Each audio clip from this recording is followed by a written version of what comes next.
जब तक रहेगा समोसा में आलू तब तक रहेगा బీహార్ में లాలు సమోసాలో ఆలు ఉన్నంత కాలం బీహార్లో లాలు కూడా ఉంటాడు. బీహార్ని ఒక ఊపు ఊపేసిన పొలిటికల్ డైలాగ్ ఇది. ఇప్పుడు బీహార్లో సమోసా ఉంది, ఆ సమోసాలో ఆలు కూడా ఉంది. కానీ లాలు పార్టీనే అడ్రస్ లేకుండా పోయింది. ఎన్డీఏ సునామీలా విరుచుకుపడితే మహాగఠబంధన్ మట్టి కరిచేసింది. మోదీ మ్యానియాకి తిరుగు లేదు అని మరోసారి నిరూపితమైంది. నితీష్ జోష్కి ఎదురు లేదు అని తేలిపోయింది. ఎగ్జిట్ పోల్స్ అంచనాలకు సైతం అందనంత ప్రభంజనాన్ని ఎన్డీఏ ఎలా సృష్టించింది? మోదీకి ధీటైన రాజకీయ ప్రత్యర్థిగా నిరూపించుకునే క్రమంలో మరోసారి రాహుల్ ఎందుకు బోర్లా పడ్డారు? 2015, 2020లలో లార్జెస్ట్ పార్టీగా నిలిచిన ఆర్జేడీ ఇప్పుడు 25 సీట్లకి ఎందుకు చతికిల పడింది? బీహార్ సమరానికి మించి కమలం వర్సెస్ గడ్డిపూల యుద్ధం తప్పదా? దీనిపైనే ఇవాల్టి మ్యాగజైన్ స్టోరీ. బీహార్లో బరిలో విజేత ఎవరు? గత 3 నెలలుగా ఈ ప్రశ్న దేశమంతా వేడి రాజేస్తూనే ఉంది. ఎత్తులకు పై ఎత్తులు, విమర్శలు, ఆరోపణలు, హామీలు, అరచేతులు వైకుంఠం చూపించడాలు అబ్బో ఒకటని కాదు. లాస్ట్ మినిట్ వరకు హై టెన్షన్ కంటిన్యూ అయింది. హోరాహోరీ తప్పదా అన్న భావన పొలిటికల్ హీట్ ని మరింత పెంచింది. కానీ ఫలితాల దగ్గరికి వచ్చేసరికి వార్ వన్ సైడ్ అని తేలిపోయింది. మోదీ నితీష్ జోడీ ముందు తేజస్వి యాదవ్, రాహుల్ గాంధీ చేతులెత్తేశారు. విజయం మీద తొలి నుంచి ధీమాగా ఉన్న మోదీ, నితీష్లు ప్రత్యర్థులకు ఏ మాత్రం అవకాశం ఇవ్వలేదు. మోదీ ప్రజాకర్షణ శక్తి, నితీష్ సుపరిపాలన ముందు రాహుల్ గాంధీ, తేజస్వి యాదవ్ ఎత్తులు ఏ మాత్రం పనిచేయలేదు. బీహార్ ఎన్నికల సమరం ఎంత ఉత్కంఠగా సాగిందో అదే విధంగా అంచనాలకు అందకుండా సాగింది. అలానే ముగిసింది. ఎన్నికల నగారా మోగగానే మహాగఠబంధన్ వర్సెస్ ఎన్డీఏ ఎపిసోడ్ కన్నా ముందు కూటముల్లోనే వార్ తప్పదని అంతా భావించారు. ముఖ్యమంత్రి అభ్యర్థి ఎవరన్న దాని చుట్టూ 2 కూటముల్లోనూ సెగలు పొగలు భగ్గుమంటాయని అంతా అనుకున్నారు. కానీ జరిగింది మాత్రం వేరు. 2 కూటములు తమ ముఖ్యమంత్రి అభ్యర్థులెవరో ముందే ప్రకటించేశాయి. అలానే ఎన్నికల హామీల నుంచి మొదలు పెడితే ఎత్తులు పై ఎత్తుల వరకు అన్నీ కూడా అంచనాలకు మించి ఒక రేంజ్లోనే సాగాయి. ఆసక్తికరమైన విషయం ఏంటంటే ఫలితాలు కూడా అంచనాలకు అందలేదు. ఎన్డీఏ విషయాన్ని మెజారిటీ ఎగ్జిట్ పోల్స్ పసిగట్టాయి. కానీ ఎన్డీఏ డబుల్ సెంచరీ చేస్తుందని కానీ, మహాగఠబంధన్ ఘోరంగా మట్టి కరుస్తుందని కానీ, ఆర్జేడీ 25 స్థానాలకు పరిమితం అయిపోతుందని కానీ ఎవరూ అంచనా వేయలేదు. ఇలా ఆరంభం నుంచి ముగింపు దాకా అంచనాలకు మించి సాగిన బీహార్ ఎలక్షన్ వార్ మోదీ మ్యానియాకి తిరుగులేదని మరోసారి తేల్చి చెప్పింది. నితీష్ ఇమేజ్ కి ఎదురు లేదన్న స్పష్టత ఇచ్చేసింది. बिना किसी डर के लोगों ने उत्साह और उमंग के साथ एक उत्सव की तरह वोट दिया है। बिहार में जब जंगल राज था तब क्या क्या होता था ये भी आप जानते हैं। सरेआम मतदान केंद्रों पर हिंसा होती थी, मतपेटियां लूटी जाती थी। आज वही बिहार रिकॉर्ड मतदान कर रहा है, शांतिपूर्ण मतदान कर रहा है।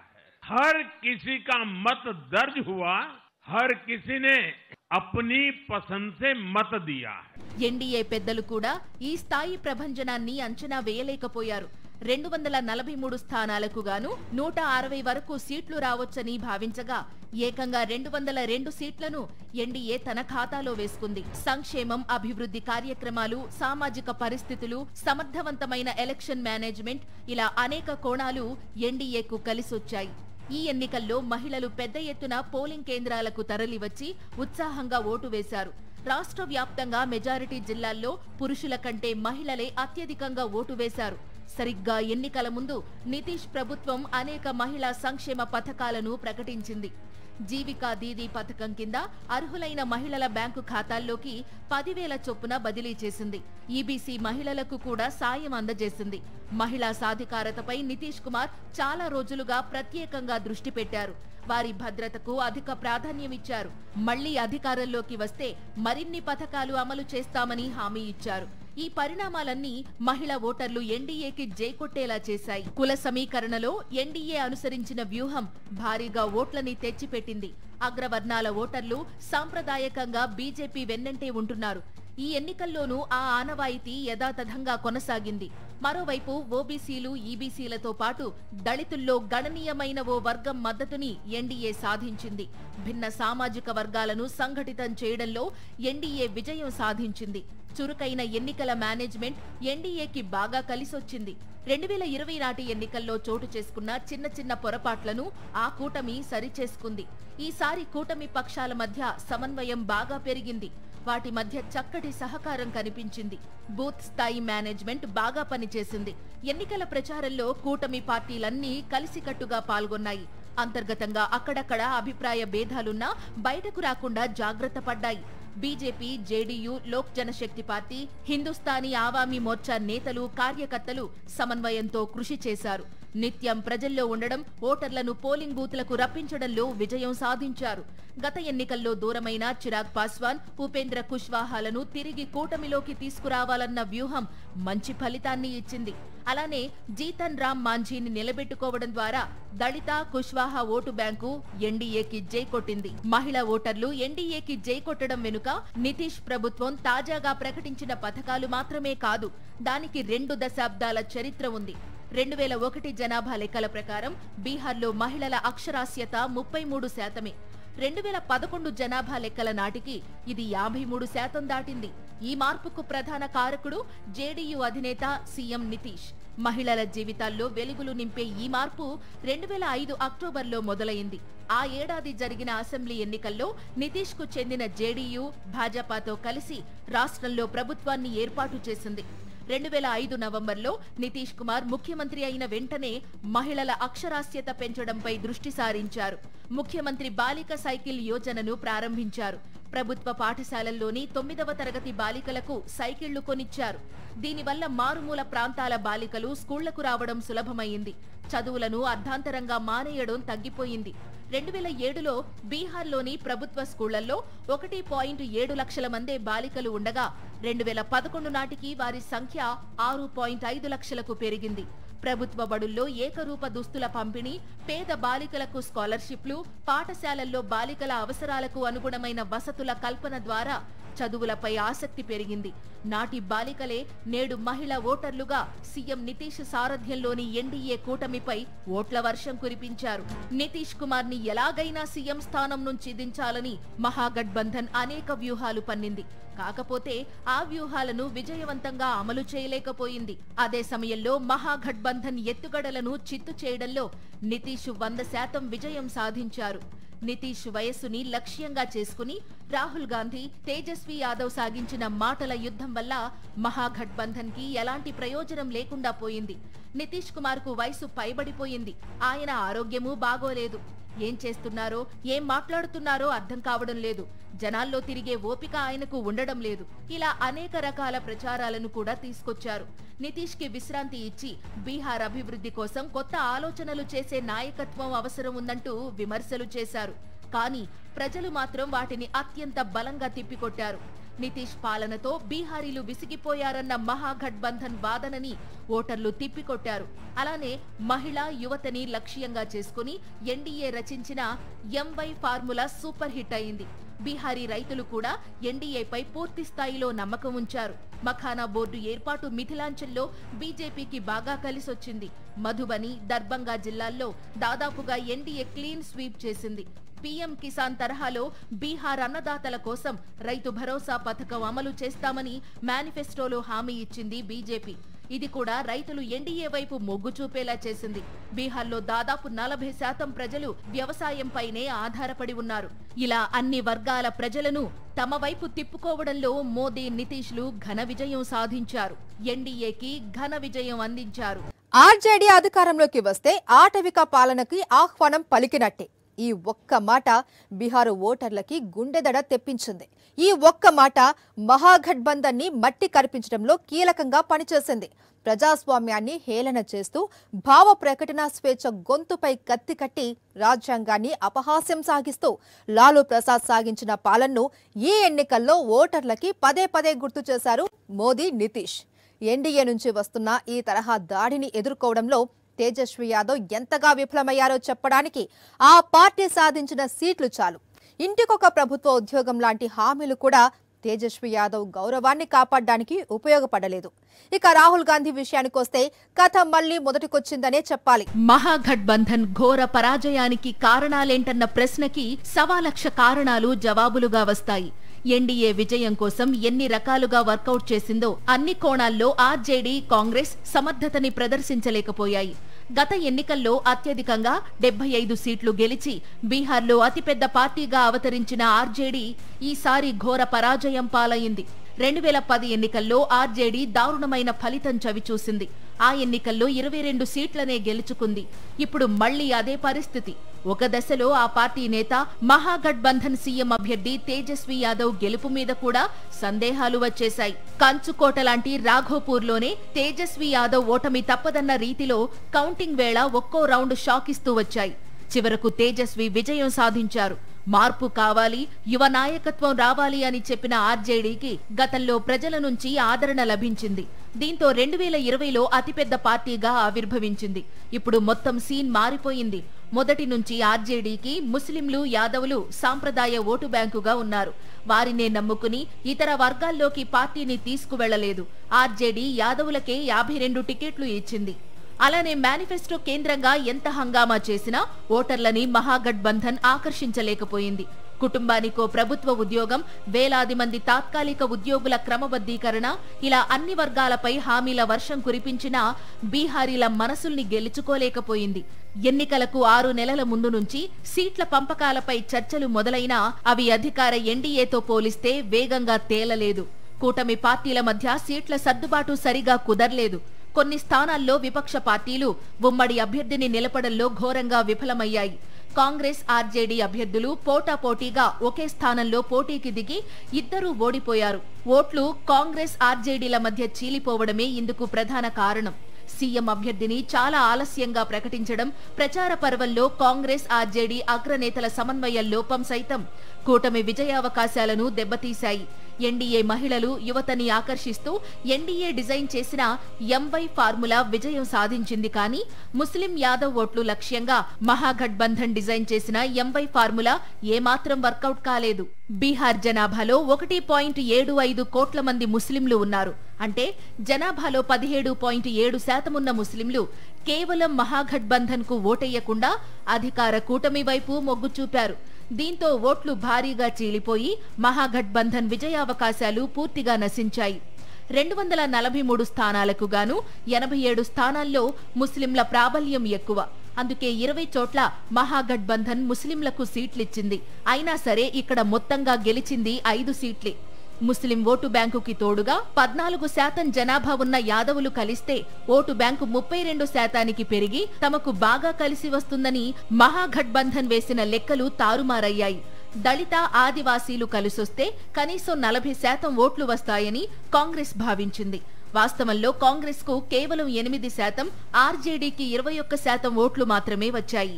ఆర్జేడీ అధికారంలోకి వస్తే ఆటవిక పాలనకు ఆవాహన పలికినట్లేనని ఎన్డీఏ కూటమి చేసిన ప్రచారం బాగా పనిచేసింది. అది చివరకు మహాగఠబంధన్ కూటమికి ఓట్లు రాలకుండా చేసింది. దీంతో ముఖ్యమంత్రి అవ్వాలనుకున్న మాజీ ఉప ముఖ్యమంత్రి తేజస్వి యాదవ్ కలగానే మిగిలిపోయింది. స్నేహితుడు, కాంగ్రెస్ అగ్రనేత రాహుల్ గాంధీతో కలిసి చేసిన జంట భారీ ర్యాలీలు సైతం జనాల మనసులను మార్చలేకపోయాయి. బీహార్ కీలక నేత కుమారునిగా రాజకీయ అరంగేట్రం అత్యంత సులభంగా జరిగినా ఎన్నికల రణరంగంలో గెలవడం అంత తేలిక కాదని తేజస్వికి తాజా ఎన్నికల ఫలితాలు పెద్ద పాఠమే నేర్పాయి. జంగల్ రాజ్, ఆర్జేడీ అధినేత లాలూ కుటుంబాన్ని మరో 5 ఏళ్ల పాటు అధికారానికి దూరంగా నిలిపిన పదం ఇది. ఈ ఎన్నికల ప్రచారంలో సమస్తిపూర్ సభలో ప్రధాని మోదీ తన 45 నిమిషాల ప్రసంగంలో 17 సార్లు జంగల్ రాజ్ పదాన్ని వాడారు. అంటే జంగల్ రాజ్ అనే పదం బీహార్ ప్రజలను ఎంతగా భయపెట్టిందో అర్థం చేసుకోవచ్చు. 1990 నుంచి 2005 వరకు లాలూ కుటుంబ పాలనలో భయానక దృశ్యాలు నేటికి అక్కడి ప్రజలు మర్చిపోలేదు. 1997లో ఓ విచారణ సందర్భంగా పట్నా హైకోర్టు రాష్ట్రంలో పరిస్థితులను ఆటవిక రాజ్యంతో పోలుస్తూ జంగల్ రాజ్ అనే పదాన్ని ఉపయోగించింది. ఈ ఇమేజ్ నుంచి కుటుంబాన్ని బయటపడేయడం కోసం లాలూ తెర వెనక్కే పరిమితమైన ఫలితం లేదని తాజా ఎన్నికల ఫలితాలు స్పష్టం చేశాయి. మహాగఠబంధన్ భాగస్వామి అయిన కాంగ్రెస్ చాలా బలహీన స్థితిలో ఉంది. అయినా ఆ పార్టీపై విశ్వాసం పెట్టి స్థానిక సమస్యల కంటే ఓటు చోరీ వంటి రాజకీయ ఆరోపణలపై దృష్టి పెట్టడం ఆర్జేడీకి మైనస్గా మారిందంటున్నారు పరిశీలకులు. ఇక ఓటు చోరీ అంశాన్ని ప్రజల్లోకి బాగా తీసుకువెళ్లామని రాహుల్, తేజస్వి భావించారు. కానీ అదేం లేదని ఎన్నికల ఫలితాలు తేల్చేశాయి. బీహార్లో మొదటి నుంచి దళితుల్లో కొన్ని వర్గాల వారు, వలస కూలీల్లో కొంత శాతం కాంగ్రెస్ కు మద్దతుగా ఉన్నారు. అయితే ఆర్జేడీని అధికారంలోకి తీసుకొచ్చేంత స్థాయిలో వీరు లేరు. ఒక విధంగా చెప్పాలంటే బలహీన కాంగ్రెస్ పార్టీ ఆర్జేడీకే భారమైనట్టు పరిస్థితి మారింది. 40 ఏళ్ల క్రితం బీహార్ శాసనసభ ఎన్నికల్లో కాంగ్రెస్ పార్టీ 100కు పైగా స్థానాల్లో విజయ పతాక ఎగరేసింది. తాజా ఎన్నికల్లో కాంగ్రెస్ 6 చోట్ల గెలిచింది. దీంతో రాష్ట్రంలో కాంగ్రెస్ భవిష్యత్పై నీలి నీడలు కమ్ముకున్నాయి. 1952 ఎన్నికల్లో 41.38% ఓట్లను ఒడిసిపట్టిన కాంగ్రెస్ ప్రభ 1990వ దశకం నుంచి తగ్గుతూ వస్తోంది. గతంతో పోలిస్తే బీహార్లో మౌలిక వసతుల అభివృద్ధి వేగంగా జరగడంతో ఓటర్లు ఎన్డీఏకి జై కొట్టారు. అటు కాంగ్రెస్, ఇటు ఆర్జేడీ భారీ మూల్యం చెల్లించుకోవాల్సి వచ్చింది. ఘోర పరాజయంతో ఎన్నికల్లో కాంగ్రెస్తో పొత్తు గురించి పునరాలోచన చేయడంతో పాటుగా ఓటమిపై పోస్ట్ మార్టం చేసుకునే పనిలో తేజస్వి యాదవ్ ఉంటే, ఇక అసలు బీహార్లో కాంగ్రెస్ పార్టీకి ఆదరణ ఉంటుందా లేదా అన్న ఆందోళనలో కాంగ్రెస్ కండువాలున్నారు. బీహార్లో ఎన్డీఏ మోత మోగించింది. తనకు తిరుగు లేదు అని నిరూపించుకోవడంతో పాటుగా రాహుల్ గాంధీ నాయకత్వ లక్షణాల మీద ప్రజల్లో ఉన్న సందేహాన్ని బలోపేతం చేయడంలోనూ మోదీ విజయం సాధించారు. మరిక నెక్స్ట్ ఏంటి? ఈ ప్రశ్నకు అంతకు మించి అన్న సమాధానం వినిపిస్తోంది. బీహార్ బరిలో సాగిన పొలిటికల్ వార్కి మించిన ఆ సమరానికి వేదిక ఏంటో తెలుసా? పశ్చిమ బెంగాల్. ఒకవైపు ఫైర్ బ్రాండ్ మమతా బెనర్జీ, మరోవైపు నరేంద్ర మోదీ. నువ్వా నేనా అన్నట్టుగా సాగనున్న ఆ సమరానికి ఇప్పటికే సై అనేశారు మోదీ. అస్త్రశస్త్రాలతో మమతా కూడా సిద్ధంగా ఉన్నారు. హిందీ బెల్ట్లో అత్యంత కీలకమైన రాష్ట్రాల్లో బీహార్ ఒకటి. అందుకే ఈ ఎన్నికల ఫలితాలతో సమర్థ నాయకుడిగా దేశవ్యాప్తంగా తనను ఫోకస్ చేసుకోవాలని రాహుల్ భావించారు. ఓట్ చోర్ మూమెంట్తో ఆపరేషన్ ఎన్డీఏ అనేశారు. మోదీ మేనియాకి తిరుగులేదన్న సందేశాన్ని మరోసారి బీహార్ కేంద్రంగా పంపించాలన్న పట్టుదలతో బీజేపీ ఎన్నికల సమరానికి సై అంది. దేశంలోనే 10వ సీఎంగా ప్రమాణ స్వీకారం చేసిన తొలి నాయకుడిగా రికార్డు సృష్టించాలన్న పంతంతో నితీష్ ఎలక్షన్ వార్లో దూకుడు ప్రదర్శించారు. చివరకు ఎన్డీఏ ఘన విజయం సాధిస్తే రాహుల్, తేజస్వి నాయకత్వాలపైనే ప్రశ్నలు వచ్చే పరిస్థితి ఏర్పడింది. అదే సమయంలో బీహార్ ఎలక్షన్ వార్కి మించిన ఎన్నికల సమరానికి మోదీ సై అనేశారు. आज भाजपा की हर सफलता का आधार उसका कार्यकर्ता ही है और अब आज की इस विजय ने भाजपा कार्यकर्ताओं को केरला, तमिलनाडु, पुडुचेरी, असम और पश्चिम बंगाल में भी नई ऊर्जा से भर दिया है. गंगा जी यहां बिहार से बहते हुए ही बंगाल तक पहुंचती है. बिहार ने बंगाल में भाजपा की विजय का रास्ता भी बना दिया है.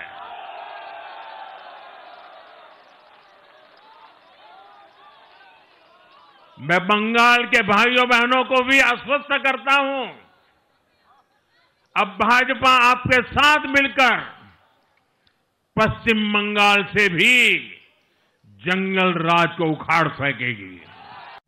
విన్నారుగా, బీహార్ విజయం బెంగాల్లో విజయానికి దారిని ఏర్పరిచిందన్న మోదీ అసలు వార్ కొత్త ఏడాది ఆరంభంలో ఉండనుందని తేల్చేశారు. నిజానికి బీహార్ ఎన్నికల ఫలితాలు మరోలా ఉంటే పశ్చిమ బెంగాల్ ఎన్నికల కేంద్రంగా ఇప్పుడే అంత ఆసక్తి ఏర్పడేది కాదు. అయితే బీహార్లో ఎన్డీఏ సృష్టించిన ప్రభంజనం, రాబోయే కమలం వర్సెస్ గడ్డిపూల యుద్ధంపై దేశ ప్రజల్లో కుతూహలం నెలకొంది. తమిళనాడు, కేరళ, పశ్చిమ బెంగాల్ రాష్ట్రాలకు 2026లో అసెంబ్లీ ఎన్నికలున్నాయి. తమిళనాడు మీద బీజేపీకి పూర్తిగా ఆశలు లేకపోయినా అన్నాడీఎంకే కలిసి బలమైన పార్టీగా పునాదులు వేసుకోవాలని భావిస్తోంది. ఇక పశ్చిమ బెంగాల్లో మాత్రం ఈసారి సత్తా చాటాలని మోదీ పట్టుదల మీదున్నారు. అటు ఫైర్ బ్రాండ్ మమతా బెనర్జీ కూడా పశ్చిమ బెంగాల్ తన అడ్డా అని తెగేసి చెబుతోంది. 2021 అసెంబ్లీ ఎన్నికల్లో బీజేపీ 77 స్థానాలను గెలుచుకుంది. అలానే 2024 లోక్సభ ఎన్నికల్లో 12 స్థానాలను గెలుచుకుంది. 2019 నుంచి చూస్తే పశ్చిమ బెంగాల్ బీజేపీ ఓటు బ్యాంకు 30 నుంచి 40% వరకు ఉంటోంది. మరో 10% ఓటు బ్యాంకు సాధిస్తే బెంగాల్లో కాషాయ జెండా ఎగరవేయచ్చన్నది బీజేపీ వ్యూహం. అటు మమతా బెనర్జీ కూడా తన వ్యూహాలకు పదును పెడుతున్నారు. కాంగ్రెస్ తో కూడా పొత్తు లేకుండా ఒంటరిగానే బరిలోకి దిగే ఆలోచన చేస్తున్నారు. బీహార్ ఎన్నికల ఫలితాల నేపథ్యంలో పశ్చిమ బెంగాల్ కేంద్రంగా ఎన్నికల వేడి ముందుగానే రాజుకుంది.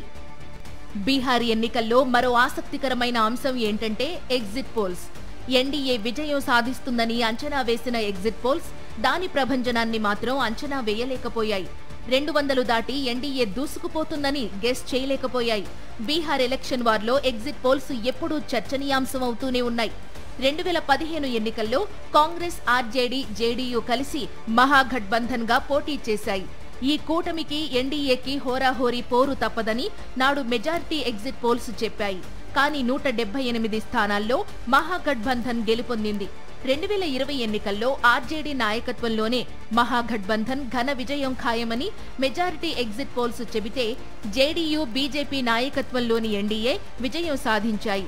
ఈసారి కూడా ఎన్డీఏ ప్రభంజనాన్ని ఏ ఎగ్జిట్ పోల్ కూడా అంచనా వేయలేకపోయింది. ఇది వాల్టి మ్యాగజైన్ స్టోరీ. మరో ఇంట్రెస్టింగ్ టాపిక్ తో మళ్ళీ కలుద్దాం. అంతవరకు స్టే ట్యూన్ టు సాక్షి.